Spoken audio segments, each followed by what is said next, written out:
आए हैं तो हम उनके बारे में सोचते हैं, दूसरे भी सोचते हैं, हम भी सोचते हैं। समाप्त कीजिएगा। हम पार्लियामेंट के बाहर बोलेंगे। नहीं ऐसा पार्लियामेंट में अगर हमारी बात नहीं सुनी जाएगी तो पार्लियामेंट के बाहर तो बोल ही रहे हैं। ऐसा तो आप रोकने के लिए नहीं आएंगे। नहीं, ऐसा नहीं सोचना चाहिए। ऐसी बात नहीं है तो कुछ लोग सुनिए काशीराम जी, आप इसमें प्रोटेस्ट करने की जरूरत नहीं। आपको मालूम है कि लीडर्स, छोटे पार्टी के लीडर्स को 15, 20, 25 मिनट तक दिया जाता है, बाकियों को 10-10 मिनट। जो लीडर्स जितने हैं ये तय किया था, आप अब बात किए हैं, अब आपका तो कंक्लूड करने के लिए एक बेल दिया मैंने। श्री काशीराम। अध्यक्ष जी, ये खुशी की बात है कि हम लोग 50 साल की आज़ादी के बाद पिछले 50 साल में क्या कुछ हुआ, क्या कुछ नहीं हुआ, क्या होना चाहिए था, इसके बारे में हम लोग इस सदन में चर्चा कर रहे हैं। 2-3 महीने पहले मुझे नहीं लगता था कि इस सदन में इस किस्म की चर्चा होगी और इस देश में पिछले 50 साल में जिन लोगों के साथ जुल्म हुआ है, ज्यादती हुई है, अन्याय हुआ है, उनकी बात इस सदन में उठेगी। इसलिए मैंने 15 अगस्त से अपनी पार्टी की तरफ से प्रोग्राम बनाया था कि अगर इस सदन में चर्चा नहीं होती है या इस देश के हुक्मरान इस किस्म की चर्चा नहीं करना चाहते हैं तो पिछले 50 साल में जिनका नुकसान हुआ है उनको इसके बारे में सोच विचार करना चाहिए। इसलिए हम लोगों ने 15 अगस्त से कन्याकुमारी से कोहिमा, कारगिल, पुरी, पोरबंदर, देश के 5 कोने हैं, 5 कोनों से हम लोगों ने अवेयरनेस ड्राइव शुरू किया है। लेकिन खुशी की बात है कि अब इस संसद में भी, इस सदन में भी इसके बारे में चर्चा हो रही है और मुझे भी कुछ कहने का मौका मिल रहा है। मैं समझता हूं कि ये स्पेशल सेशन है, इसलिए इसमें जिस मकसद के लिए स्पेशल सेशन बनाया गया है उसके बारे में अगर ज़्यादा चर्चा हो तो ज़्यादा अच्छा है। जो ऑर्डिनरी सेशन हैं, जो हमेशा लोकसभा के सेशन होते हैं, अगर उस किस्म का डिस्कशन हम इन 4 दिनों में करेंगे तो मैं समझता हूं कि हम जो पिछले 50 साल में देश के लिए कोई खास एजेंडा नहीं बना पाए, आने वाले समय में भी शायद नहीं बना पाएंगे।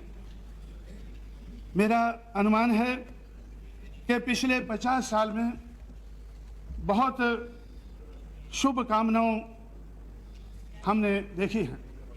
हमारे देश का संविधान बना, कॉन्स्टिट्यूशन बना, तो कॉन्स्टिट्यूशन का प्रीएम्बल शुभ कामनाओं से भरा पड़ा है। प्रीएम्बल से, कॉन्स्टिट्यूशन के प्रीएम्बल से शुभ कामनाएं शुरू हो जाती हैं। उसके बाद 45 साल, 50 साल में से कांग्रेस पार्टी ने रूल किया तो उनकी तरफ से भी शुभ कामनाओं की कोई कमी नहीं रही है। उनके जो रेजोल्यूशन हैं वो भी हमें बहुत अच्छे लगते हैं। उन्होंने जो प्लान बनाए हैं वो भी ठीक लगते हैं, प्रोग्राम बनाए हैं वो भी ठीक लगते हैं, लेकिन जो इम्प्लीमेंटेशन हुआ है वो सही नहीं हुआ है। उसके कारण कांग्रेस भी आज मुश्किल में नज़र आती है। कांग्रेस के अलावा हम लोगों ने दूसरी पार्टियां भी देखी हैं। इस देश के दबे कुचले लोगों ने हर किस्म की पार्टी आजमाई है, अगर देश में नहीं तो प्रदेशों में तो ज़रूर आजमाई है। उस आजमाइश के आधार पर हम लोग ये कह सकते हैं कि हर पार्टी की तरफ से शुभ कामनाएं तो बहुत हुई हैं, रेजोल्यूशन भी अच्छे पास हुए हैं और हर पार्टी की तरफ से बातें भी अच्छी हुई हैं, लेकिन काम जो होना चाहिए था वो नहीं हुआ है। इसका क्या कारण है? इसका कारण अगर हम ढूंढें तो मैं समझता हूं कि अगर पिछले 50 साल में हमने इसका कारण ढूंढा होता तो शायद हमें कोई हल मिल गया होता, लेकिन हल ढूंढे बगैर ही हम आगे बढ़ते गए हैं। और मेरा ऐसा ख्याल है कि पिछले 50 साल में हमारे देश में अंग्रेज़ों के राज में जो कल्चरल रिवोल्ट देश के कोने कोने में उभर रहा था, इस देश की समाज व्यवस्था, अर्थव्यवस्था के बारे में जो रिवोल्ट देश के कोने कोने में हमें नज़र आ रहा था, तो उस रिवोल्ट के बारे में हमने नहीं सोचा, उसके ऊपर हमने गौर नहीं किया। उसके ऊपर गौर करने की बजाय उसको दबाने की कोशिश की गई। पिछले 50 साल में उस कल्चरल रिवोल्ट को दबाने की कोशिश की गई और आज हम उसका नतीजा भुगत रहे हैं। आज हमारे सामने उसका नतीजा है। महाराष्ट्र में 1848 से कल्चरल रिवोल्ट शुरू हुआ, 1956 तक 108 साल लगातार ये कल्चरल रिवोल्ट चलता रहा। 1848 से 1891 तक महात्मा ज्योतिराव फुले की देखरेख में, 1892 से 1922 तक छत्रपति शाहू महाराज की देखरेख में, 1922 से 1956 तक बाबा साहब अम्बेडकर की देखरेख में ये रिवोल्ट, ये विद्रोह, ये रिवोल्ट की भावना हमें महाराष्ट्र में नज़र आई। और मैं समझता हूँ कि अगर हमने उसका नोट लिया होता तो हम नोट लेकर कोई हल ढूंढ सकते थे। जिन लोगों के लिए महाराष्ट्र में आवाज़ उठती थी, उन लोगों की आवाज़ बंद करने से पिछले 50 साल में हमारा बहुत नुकसान हुआ है। इसी तरह से हम दक्षिण भारत में देखते हैं कि पेरियार रामास्वामी नायकर ने जो 1924 में कांग्रेस के तमिलनाडु के अध्यक्ष थे, जब उन्होंने वैकम सत्याग्रह में हिस्सा लेने का फैसला किया तो गांधी जी ने उनसे कहा, उनको सलाह दी कि ये कांग्रेस का एजेंडा नहीं है। छुआछूत के खिलाफ, अनटचेबिलिटी के खिलाफ या सामाजिक दिशा में इस किस्म का रिवोल्ट करना ये कांग्रेस का एजेंडा नहीं है, इसलिए आपको नहीं करना चाहिए। तो उन्होंने इसके ऊपर गौर किया।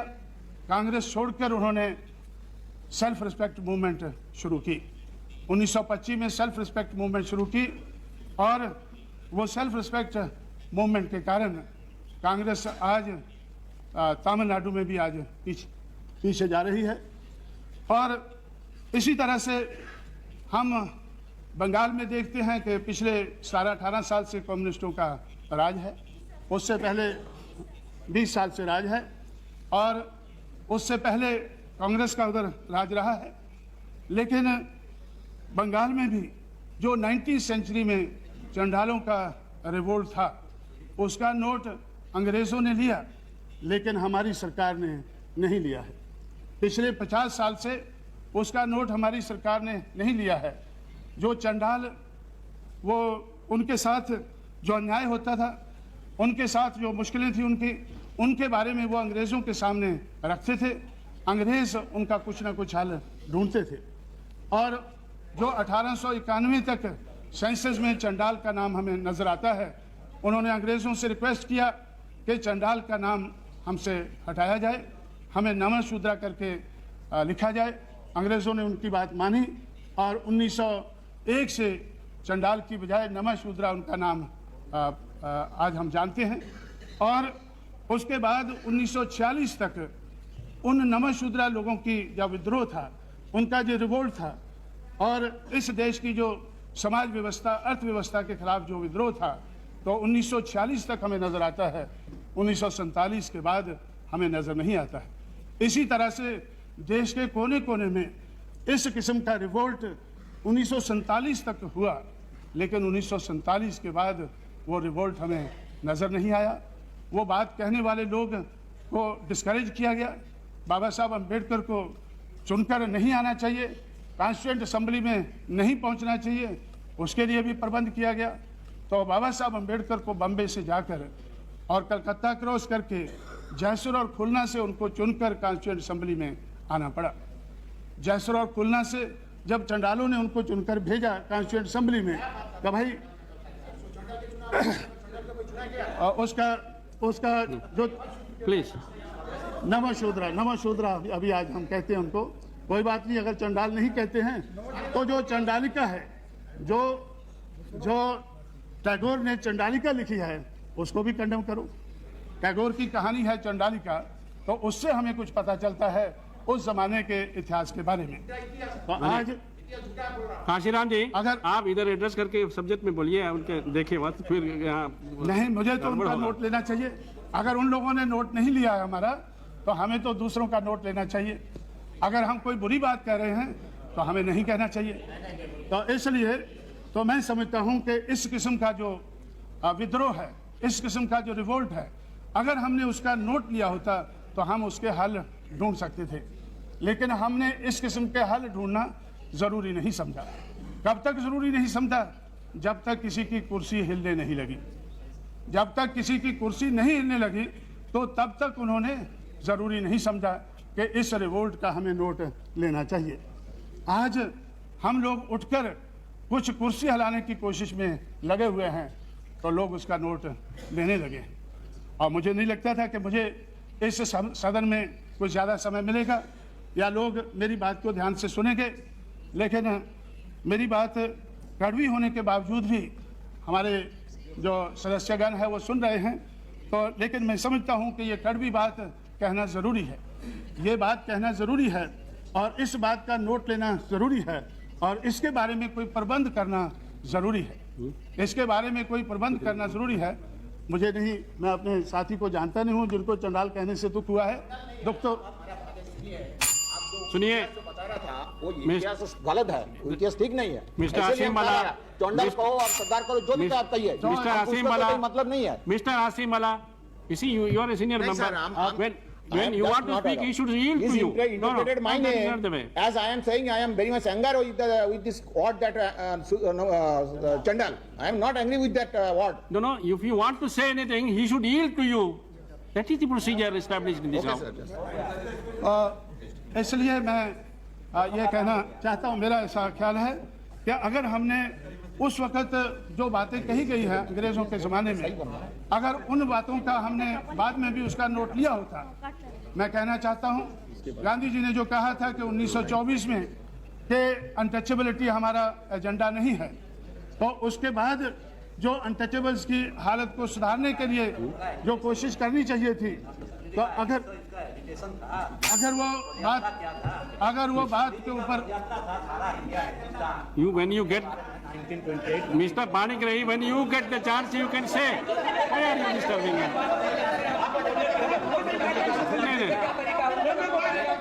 No, that is not. जवाब दे दीजिएगा। No, please don't.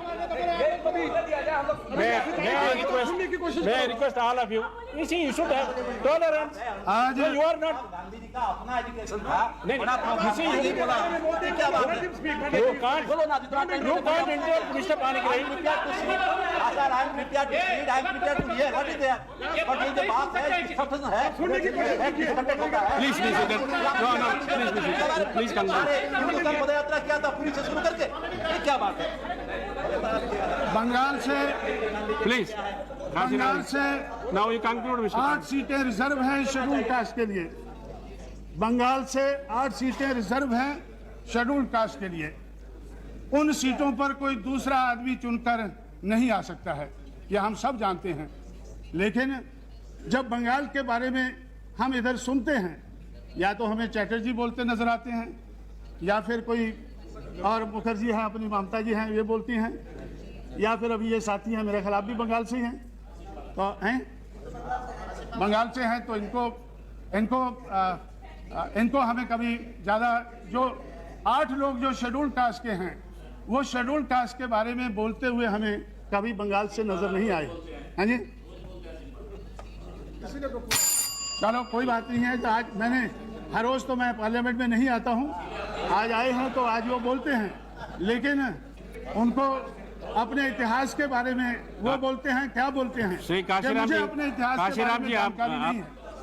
अभी कंक्लूड तो खैर मैं ये अपनी बात की तरफ आता हूँ कि अगर 1924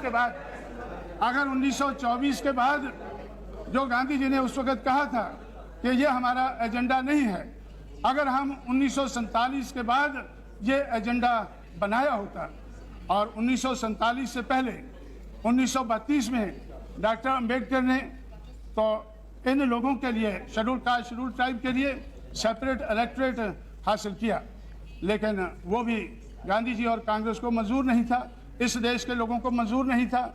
नहीं तो डॉक्टर अंबेडकर का सोचना था कि जो लोग शेड्यूल कास्ट के वोटर से चुनकर आएंगे वो शेड्यूल कास्ट की बात पार्लियामेंट में रखेंगे, असेंबली में रखेंगे, अपने लोगों के हितों की रक्षा करेंगे।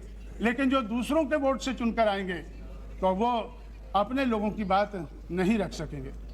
तो इस तरह से तो वो 1932 में जो हमें सेपरेट इलेक्टोरेट मिला था वो तो चला गया। 1942 में उन्होंने फिर अंग्रेज़ों से बात की। अंग्रेज़ जो 1942 तक देश का हुक्मरान था, उनसे उन्होंने कहा कि अगर आप हमें सेपरेट इलेक्टोरेट नहीं दिला सकते हैं, हमारे सही रिप्रेजेंटेटिव असेंबली पार्लियामेंट में नहीं भिजवा सकते हैं, तो हमें दूसरे लोग तो सेपरेट मुल्क मांगते हैं, लेकिन हमारे सेपरेट सेटलमेंट हो जाने चाहिए, क्योंकि सोशल के साथ साथ इकोनॉमिक इशू इससे जुड़ा हुआ है। तो इस देश में 1942 में अंग्रेज़ों ने उनकी बात मानी और ऐसे उन्होंने रजामंदी जाहिर की कि जो सेकेंड वर्ल्ड वार है वो ख़त्म होने के बाद हम ये सेपरेट सेटलमेंट का बारे में सोचेंगे और 20 साल के अंदर हम उन लोगों के सेपरेट सेटलमेंट बना देंगे जो लोग खेतों में खेती करके अनाज पैदा करते हैं लेकिन उनके पास खेत नहीं है। 1947 में जो लोग खेतों में खेती करके अनाज पैदा करते थे उनके पास खेत नहीं थे, और आज भी जो लोग खेतों में खेती करके अनाज पैदा करते हैं ऐसे बहुत से लोग हैं। 35% एग्रीकल्चर में काम करने वाले लोग हैं और 32% ऐसे हैं जिनके पास खेत बहुत कम है, मार्जिनल फार्मर हैं। तो ऐसे लगभग 2/3 जो खेतों में खेती करने वाले लोग हैं या तो वो लैंडलेस फार्मर हैं या मार्जिनल फार्मर हैं। तो इसके बारे में जो आवाज़ उठी थी, जो डॉक्टर अंबेडकर ने 1942 में अपना सुझाव पेश किया था कि इन लोगों के लिए सेपरेट सेटलमेंट होने चाहिए, सेपरेट मुल्क नहीं मांगा था, सेपरेट सेटलमेंट मांगा था, और पूरे देश के नक्शे के ऊपर 80 ऐसे स्पॉट उन्होंने बनाए थे कि यहाँ इनको सेटल किया जा सकता है। इस देश में खेतों की कमी नहीं है, जो लोग खेतों में खेती करके अनाज पैदा करते हैं नहीं है, लेकिन देश में बहुत ज़्यादा खेत पड़े हैं और आज भी जितने खेतों में खेती होती है लेकिन खेती लायक इतनी ज़मीन हमारे देश में आज भी और पड़ी है, लेकिन वो ज़मीन उन लोगों को, वो खेत उनको नहीं दिए जाते हैं जो खेतों में खेती करके अनाज पैदा करते हैं। इसलिए वो लोग देहात छोड़कर शहरों की तरफ बढ़े। अगर उनको सेपरेट सेटलमेंट बना दिए गए होते, जो 80 सेपरेट सेटलमेंट डॉक्टर अम्बेडकर ने प्रपोज किए थे, अगर वो बन गए होते तो वो लोग शहरों की तरफ ना आते, वो खाली ज़मीन की तरफ चला जाते। जहाँ पर उनको सेटल किया जाता वहाँ वो खेतों में खेती करके अनाज पैदा करते। लेकिन जब उनको खेत नहीं मिले, जब 50 साल में उनको खेत नहीं मिले, लैंड टू द लैंडलेस की बात तो बहुत चली लेकिन उनको लैंड नहीं मिली, तो वो देहात छोड़कर शहरों की तरफ आ गए। आज 10-15 करोड़ लोग पिछले 50 साल में देहात छोड़कर शहरों में आ गए हैं। शहरों की समस्या हो गई है, झोंपड़ों की समस्या हो गई है, हाउसिंग की समस्या हो गई है। ये जो समस्या आज क्यों हुई है शहरों में, क्योंकि जो खेतों में खेती करने वाला किसान है उसको खेत नहीं मिले हैं। खेतों की आज भी कोई कमी नहीं है, खेतों की देश में आज भी कोई कमी नहीं है। हो सकता है बंगाल में कमी हो, पंजाब में हो या केरला में हो, इन 3 प्रदेशों को छोड़कर पूरे देश में खेतों की कोई कमी नहीं है और खेतों में खेती करके अनाज पैदा करने वाले किसानों की कोई कमी नहीं है, लेकिन हम उनका मिलाप आज तक नहीं करा पाए हैं। पिछले 50 साल में उनका हम मिलाप नहीं करा पाए हैं, इसलिए वो लोग देहात छोड़कर शहरों में आ गए हैं और शहरों की समस्या बन गई है। और शहरों की समस्या के बारे में तो फिर जो लोग शहरों में आए हैं तो हम उनके बारे में सोचते हैं, दूसरे भी सोचते हैं, हम भी सोचते हैं। समाप्त कीजिएगा। हम पार्लियामेंट के बाहर बोलेंगे। नहीं ऐसा पार्लियामेंट में अगर हमारी बात नहीं सुनी जाएगी तो पार्लियामेंट के बाहर तो बोल ही रहे हैं, तो आप रोकने के लिए नहीं आएंगे। नहीं, ऐसा नहीं सोचना चाहिए। ऐसी बात नहीं है तो कुछ लोग सुनिए, काशीराम जी, आप इसमें प्रोटेस्ट करने की जरूरत नहीं। आपको मालूम है कि लीडर्स, छोटे पार्टी के लीडर्स को 15, 20, 25 मिनट तक दिया जाता है, बाकियों को 10-10 मिनट। जो लीडर्स जितने हैं ये तय किया था, आप अब बात किए हैं, अब आपका तो कंक्लूड करने के लिए एक बेल दिया मैंने। नहीं, वो तो ठीक है, लेकिन अगर हमारी बात इस सदन में सुनी नहीं जाएगी तो हमने तो पहले ही प्रबंध बाहर किया हुआ है, पहले ही प्रबंध बाहर किया हुआ है हम इस सदन में प्रबंध कर कर ही पहुंचेंगे। हमें पूरा भरोसा है कि हम आने वाले समय में हम ज़्यादा मेंबर पार्लियामेंट लाने की कोशिश करेंगे, लेकर आएंगे तो फिर हमारी बात सुनी जाएगी। नहीं, अभी भी आपकी बात सुनी जा रही है। नहीं सुनी जा रही है, नहीं सुनी जा रही है, तो इसलिए मैं समझता हूँ, बोलिए ना आप तक। तो इसलिए तो मैं ऐसा समझता हूँ कि ये जो हम आने वाले समय में, आज हम किस लिए स्पेशल सेशन में आए हैं कि अगर हमने 50 साल में कुछ कमियां रही हैं, पिछले साल में हमें कुछ कमजोरियां नजर आती हैं, उनके बारे में गौर करके आने वाला एजेंडा हमें सही बनाना चाहिए। मैं कहना चाहता हूं कि सामाजिक और आर्थिक दृष्टि का ख्याल रखना चाहिए। सामाजिक दिशा में और आर्थिक दिशा में जो इस देश में जो अंग्रेजों के राज में जो रिवोल्ट हुआ है, वो revolt I am here to regulate the time. Please don't interrupt. ठीक है, तो मैं नहीं, please continue. You just leader of the party. तो इसलिए मैं तो आता ही बहुत कम हूँ इधर, और आता हूँ तो बोलता कम हूँ, लेकिन अगर आज बोलने का मौका दे दें तो अच्छा है, अगर नहीं दे दे तो बाहर तो मुझे कोई रोकने वाला नहीं है। अभी तक तो रोकने वाले नहीं है, लेकिन हो सकता है बाहर भी रुकावट हो। अभी आप तो इसलिए तो मैं क्या कर, नहीं, मैं तो अटल जी को भी देख के कह रहा हूँ। अटल जी तो अभी अभी आए हैं। मैं बोलता हूँ कुछ लोगों को, मैं बोलता हूँ कुछ करता हूँ। मेरा जो करना है, बोलना है, तो बहुत से लोग सोचते हैं कि अगर ये भी बंद हो जाए तो अच्छा है। तो इसलिए हाँ, तो मैं अच्छा मैं बोल रहा हूँ, मैं उसी के बारे में बोल रहा हूँ, क्योंकि आज से 6-7 महीने पहले उत्तर प्रदेश के बारे में चर्चा करने के लिए हमारी अटल जी से बातचीत हो रही थी। तो अटल जी ने मुझसे कहा कि भाई आप अभी थोड़ी देर में राष्ट्रपति का चुनाव होने वाला है, अगर आप राष्ट्रपति, हम सोचते हैं कि आपको राष्ट्रपति बनाया जाए, ऐसी कोई पार्टी नहीं जो आपका विरोध करेगी। तो इसलिए तो मैंने सोचा, मैंने अटल जी से कहा कि भाई मैं कुछ बात अपनी बोलता हूँ, कुछ काम करता हूँ, अगर मैं बड़े घर में जाकर उधर बैठ जाऊँगा तो ये काम कौन करेगा, इसलिए मुझे मैदान में डटा रहना चाहिए। और अगर तो इस तरह से तो मैं समझता हूँ कि मेरी बात कुछ लोगों को अच्छी नहीं लगती है, कोई बात नहीं है, तो अगर अच्छी नहीं लगती है तो हम बाहर बोलते हैं। और मैं अभी क्या बोल रहा था कि ये जो इस किस्म का जो रिवोल्ट पहले से चल रहा था, तो उस रिवोल्ट के बारे में आज भी बहुत लेट नहीं हुआ, आज भी हमें उसके बारे में सोच लेना चाहिए, समझना चाहिए, और सोच कर समझ कर ही आगे का प्लान बनाना चाहिए। उस बात को सोच समझ कर अगर प्लान बनाते हैं तो कोई लाभ होता है, अगर बगैर सोचे समझे बनाते हैं तो कोई लाभ नहीं होता है। 1990 में सेंट्रल गवर्नमेंट ने, जब डॉक्टर अम्बेडकर की सेंटेनरी सेलिब्रेशन मना रहे थे, तो 1990 में सेंट्रल गवर्नमेंट ने अम्बेडकर ग्राम विकास योजना बनाई, हमने नहीं बनाई। तो सेंट्रल गवर्नमेंट ने अम्बेडकर ग्राम विकास योजना बनाई, लेकिन क्या आज उत्तर प्रदेश में जो बीएसपी की सरकार है, उसके अलावा किसी प्रदेश में क्या वो योजना चल रही है? मेरे नोटिस में नहीं है। सारे सांसद इधर देश के कोने कोने से इधर आए हैं, तो सबको मालूम होगा कि उत्तर प्रदेश में सिर्फ बीएसपी की सरकार अंबेडकर ग्राम विकास योजना को लागू कर रही है। उसके अलावा पूरे देश में उसके अलावा आज तो कोई बात नहीं, आज तो मुलायम सिंह जी नहीं हैं, जब वो होंगे तो फिर देखा जाएगा, फिर उनसे रिक्वेस्ट करेंगे कि वो चलाएं। तो इसलिए तो ये अंबेडकर ग्राम विकास योजना क्यों बनाई गई? अगर उसको लागू नहीं करना था, अगर देशवासियों को उसको लागू नहीं करना था, तो उसको बनाने की कोई ज़रूरत नहीं थी। इसी तरह से इसी सदन में या इसी गवर्नमेंट ने सेंट्रल की तरफ से तो एक schedule caste schedule tribe prevention of atrocities act तो सेंट्रल गवर्नमेंट ने बनाया। इसी सदन में ये एक्ट पास हुआ, prevention of atrocities on schedule caste schedule tribe. आज उसकी बहुत चर्चा हो रही है।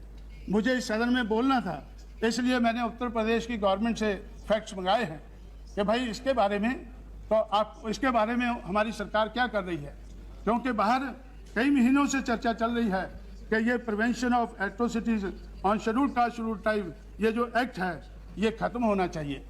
ये इस सदन ने बनाया है, तो इस सदन को चाहिए कि इसको ख़त्म करे। अगर इसकी ज़रूरत नहीं है, लेकिन लोग कहते हैं कि हम इसको उत्तर प्रदेश की असेंबली में ख़त्म कर देंगे। इस पार्लियामेंट का बनाया हुआ एक्ट उत्तर प्रदेश की असेंबली में कैसे ख़त्म होगा? ये तो इस पार्लियामेंट को ही ख़त्म करना होगा। अगर प्रिवेंशन ऑफ एट्रोसिटीज़ एक्ट ज़रूरी नहीं है, जो इस सदन में 1989 में पेश हुआ और 95 में कंप्लीट हुआ, तो अगर ये एक्ट ज़रूरी नहीं है तो इसको, इस सदन को चाहिए कि इसको ख़त्म करना चाहिए। अगर ये इसका मिसयूज़ होता है, अगर कोई भी एक्ट बनाते हैं अगर उसका मिसयूज़ होता है तो मिसयूज़ को भी रोकना चाहिए। मैंने फैक्ट्स मंगाए हैं कि भाई उत्तर प्रदेश की सरकार में तो क्या फैक्ट्स हैं, जब से उधर बहुजन समाज पार्टी की सरकार आई है तो इस एक्ट के खिलाफ बहुत आवाज़ उठ रही है। तो मैंने फैक्ट्स मंगाए हैं, तो पिछले 3-4 महीने में जब से बीएसपी की सरकार आई है, उसी समय में जो पहले सरकारें रही हैं, तो उसमें जो फिगर्स हैं कि हमारे समय में, बीएसपी की सरकार के समय में 1611 केसेस इस एक्ट के तहत दर्ज हुए हैं, 1611। लेकिन उससे पहले जो सेंटर का रूल था, तो सेंटर के रूल में इसी समय में 1737 दर्ज हुए हैं। उससे पहले इन्होंने बताया हमारे साथी ने कि मुलायम सिंह जी का रूल था, उसी समय में जब मुलायम सिंह जी का रूल था तो उसमें 2767 तो जो केसेस हैं वो दर्ज हुए हैं। अगर इस किस्म के केसेस दर्ज हुए, इसी तरह से हमारे इधर साथी इधर एक नहीं है, उन्होंने मुझसे कहा कि भाई हमारे खिलाफ ये एक्ट लगा हुआ है, तो मायावती को कहकर इसको रफा दफा कराएं। अटल जी को भी उन्होंने बोला, कनौजिया जी हैं मेंबर पार्लियामेंट, मैंने उनसे कहा कि भाई मायावती ने यह एक्ट लगा दिया है, किसने लगाया है? वो कहने लगे कि वो तो मुलायम सिंह जी के ज़माने में लगा था, लेकिन आपको चाहिए कि उसको रफा दफा कर दें। इसलिए मैं समझता हूँ कि जो ये एक्ट का मिसयूज़ होता है, तो मिसयूज़ रोकना तो ठीक बात हो सकती है, लेकिन एक्ट को ख़त्म करना अगर ठीक बात है तो इस सदन में ये बात उठनी चाहिए और इस सदन में ये एक्ट को रद्द करना चाहिए। लेकिन ये एक्ट सिर्फ उत्तर प्रदेश के लिए नहीं है, ये तो देश भर में जो एट्रोसिटीज़ होती हैं, शेड्यूल कास्ट शेड्यूल ट्राइब के ऊपर एट्रोसिटीज़ होती हैं, क्या उनको रोकना चाहिए या नहीं रोकना चाहिए? हर कोई कहता है रोकना चाहिए, लेकिन जब रोकने की बात आती है, रोकने की कोशिश होती है, तो लोग विरोध करते हैं, तो उसका विरोध होता है। तो इसलिए मैं समझता हूं कि इस सदन में ऐसी ही बातें, ऐसा ही हमें एक्ट बनाने चाहिए, ऐसे ही कानून पास करने चाहिए जिनको हम लागू कर सकें। जिन कानूनों को हम लागू नहीं कर सकते, तो ऐसे कानून हमें पास नहीं करने चाहिए। इसीलिए मैं समझता हूं कि डेमोक्रेसी के बारे में बहुत कुछ कहा जाता है कि इस देश में डेमोक्रेसी बहुत बड़ी है, बहुत बड़े अरसे से चल रही है, लेकिन मैं समझता हूं कि इस देश में कोई डेमोक्रेसी नहीं है।